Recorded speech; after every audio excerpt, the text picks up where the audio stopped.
Você já teve vontade de fazer algum procedimento na sua região íntima porque tem algum aspecto nessa região que te incomoda? Eu sou a doutora Gília Paiva, médica ginecologista, e junto com minha mãe, Gilca Paiva, que também é ginecologista, a gente vai falar hoje um pouco sobre a cirurgia íntima, a ninfoplastia. Nome estranho, né? Ninfoplastia é a cirurgia dos pequenos lábios. Em algumas situações, eles são muito aumentados e comprometem até o bem-estar da mulher. Eles ficam sendo incomodados pela calcinha, pela roupa mais justa, às vezes na relação sexual também incomoda. Então, quando está nessa situação, existe um recurso cirúrgico que é, de certa forma, de pequena porte e se você pode ser feito com tranquilidade, né? Exatamente. Uma coisa que a gente precisa deixar bem claro é que isso não é uma cirurgia obrigatória e necessária, mas é um recurso que a gente tem para as mulheres que se incomodam com essa alteração, né? Porque não há nada de errado, não é? Sim. Isso é uma alteração anatômica. Algumas mulheres têm os pequenos lábios menores, outras têm esses pequenos lábios maiores, mas isso não é um problema, um defeito, né? Isso é uma alteração que cada mulher, né, tem o corpo diferente em alguns aspectos, nós não somos iguais, mas quando isso incomoda, isso pode impactar tanto psicologicamente algumas mulheres, como você falou, né, a usar alguma roupa durante a relação. Então, nessas situações, essa cirurgia pode ser indicada. Eu acho muito bom quando você fala disso, porque a gente está vivendo um momento em que a aparência é uma coisa muito importante. E quando a gente fala cirurgia da intimidade, né, estética íntima, precisa ter um certo cuidado. E eu, assim, como ginecologistas, a gente precisa pontuar isso, sabe? Não vamos criar uma necessidade. É muito frequente as mulheres, especialmente mulheres magras, os pequenos lábios, eles não conseguirem ser cobertos pelos grandes lábios. E tá tudo certo, se isso não te incomoda. Você não precisa fazer cirurgia para isso. Minha preocupação, Júlia, quando a gente fala isso, é não criar uma necessidade. A mulher conviveu super bem a vida inteira com seus pequenos lábios um pouco maiores e, de repente, ao pontuar isso, ela começa a dizer, opa, eu sou estranha. Não é normal. E outra coisa, cirurgia, especialmente nessa região que é muito sensível, é um pós-operatório realmente sofrido, difícil, e a questão estética é muito relativa. O que é bonito para mim não é feio para o outro, então isso não deveria ser o foco. O foco é o quanto te incomoda. Aí sim. E às vezes, muitas vezes eu vejo no consultório, Júlia, é uma coisa tão íntima que a pessoa acha que é estranho, é anormal, não traz nenhum desconforto a não ser aquela dúvida, eu sou estranha. E quando a gente vai para o ginecologista, que o ginecologista examina e te passa, isso é normal, e não há nenhuma anomalia, isso tira o peso das costas da mulher que resolve mais do que cirurgia. Sim. Agora, é claro, existem situações em que a cirurgia é necessária. E aí a gente vem pra cá pra falar pra quem precisa como é feita essa cirurgia. Exatamente, né? Então, para essas mulheres que têm vergonha de ir ao ginecologista por mostrar o genital, ou vergonha de ter relação sexual, de qualquer tipo de contato íntimo por isso, ou então que tem muito incômodo na roupa, que machuca para fazer algum esporte, na relação sexual também tem esse incômodo de dor, né, na hora da penetração, aí sim talvez essa cirurgia seja interessante. Então é importante uma avaliação para ver se esse é seu caso, né? Mas se você tiver interesse em saber mais sobre a cirurgia, a gente vai falar um pouquinho agora, né? E aí, como é que é feito esse procedimento, né? Precisa estar internada, não precisa, dá para fazer no consultório? Bom, existem várias técnicas. Mas, assim, em geral, é uma cirurgia que a gente até chama de pequeno porte, pode ser feita no consultório com anestesia local, né? Realmente é uma área que sangra muito, pode ter que a gente chama de formar hematomas, mas, em geral, a gente usa o aparelho de alta frequência, né? A cirurgia de alta frequência que vai cauterizando, ou seja, vai queimando os pequenos vasos à medida em que vai sendo cortado, e se faz anestesia local, usa-se esse aparelho e depois usa-se fios de sutura, preferencialmente absorvíveis, não é? Quando precisa de um porte maior, precisa fazer uma técnica de maior, que demore mais, então aí realmente precisa de uma anestesia de bloqueio, em geral a raquianestesia, e é feita em ambiente hospitalar.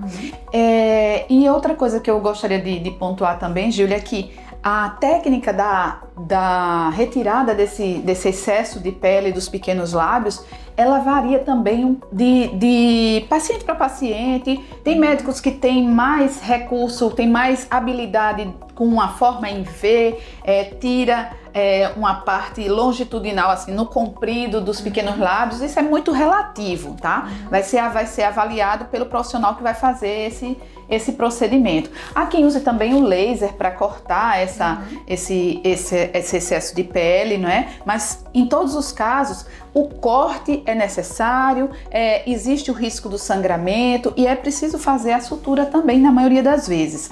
Mas na maioria das vezes é feito em ambiente ambulatorial, né? No consultório com anestesia local. Eu vou dar uma simplificada, que você deu uma complicada aí nessa explicação, né? Então, a primeira coisa é quais são as partes, né? Vou pedir para o nosso videomaker colocar aqui uma imagem da região íntima para explicar a vocês o que é que a gente tem das partes, né? Então, a gente tem os grandes lábios, que é aquela parte mais externa, mais fofinha. No meio, a gente tem os pequenos lábios, que é uma parte mais fininha, né? E em algumas mulheres ela pode ser um pouco mais alongada e ficar por fora dessa parte fofinha. Essa cirurgia de linfoplastia, ela retira essa parte fininha, né? Os pequenos lábios.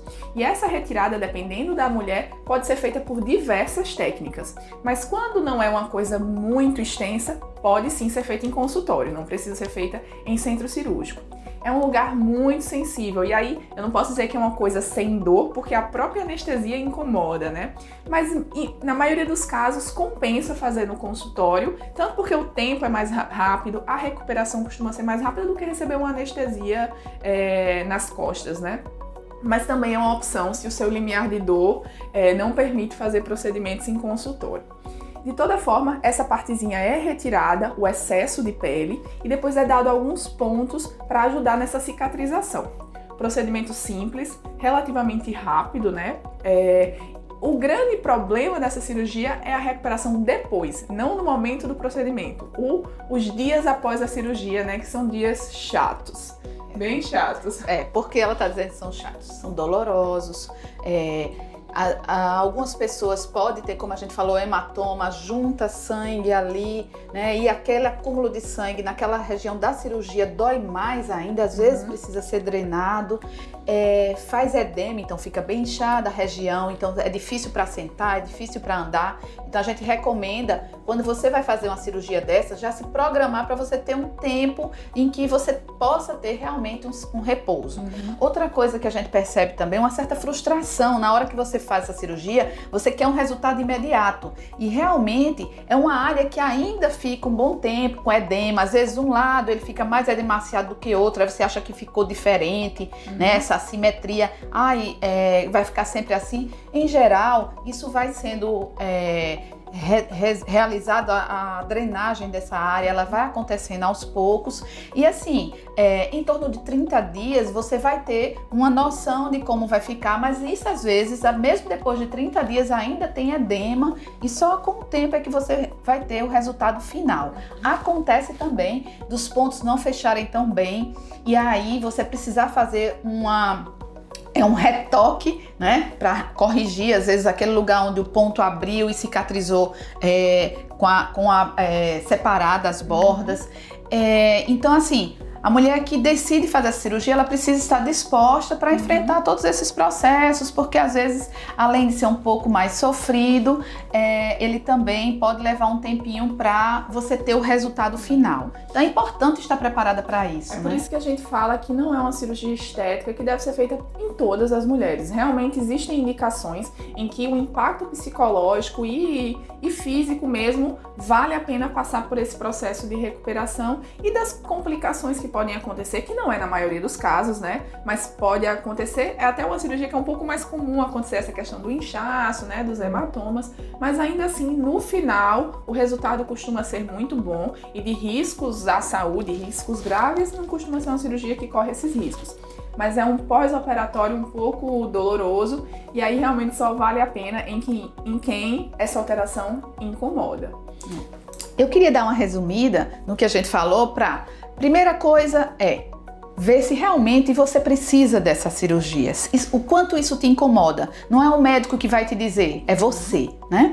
Segundo ponto, se prepare, se programe para ter um repouso após essa cirurgia. Se prepare para que vai ser um pós-operatório doloroso, alguns de maior ou menor grau, mas que vai precisar do seu repouso e alguns cuidados de higiene. Essa área, depois que você fez a cirurgia, ela precisa ser, sempre que você vai usar o banheiro, você precisa lavar essa região, usar sabonete líquido, né, antisséptico às vezes, usar analgésicos e anti-inflamatórios muitas vezes também é preciso, e esse repouso, né? Depois também está preparada para que vai levar um certo tempo para você ver o resultado final, né? E aí às vezes você precisa ir voltar, fazer um retoque.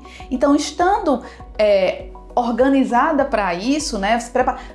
Preparada para isso, se você tiver que enfrentar alguma dessas situações, que pode ser que não, ótimo, mas se tiver essa situação, você já sabe que pode enfrentar isso e já se preparou, então ajuda muito, tá? Então essa seria o resumo de dicas para quem precisa fazer uma ninfoplastia, e agora que é a cirurgia da intimidade. Vou dar a minha dica, né? A minha dica em relação a essa questão de você fazer quando você sente a necessidade. E não por conta de marido, não por conta de mãe. Às vezes a gente recebe crianças, meninas de 12, 14 anos, que as mães já querem fazer esse procedimento. E a gente costuma recomendar esperar, né? Esperar chegar aos 18 anos para ver a real necessidade desse procedimento, porque a menina ainda está numa fase de crescimento.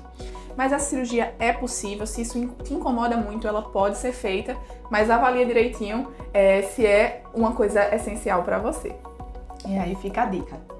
E até a próxima. Até o Se próximo gostou, vídeo. né? Dá um like e compartilha esse vídeo com quem você acha que seria interessante essa informação. Até o próximo.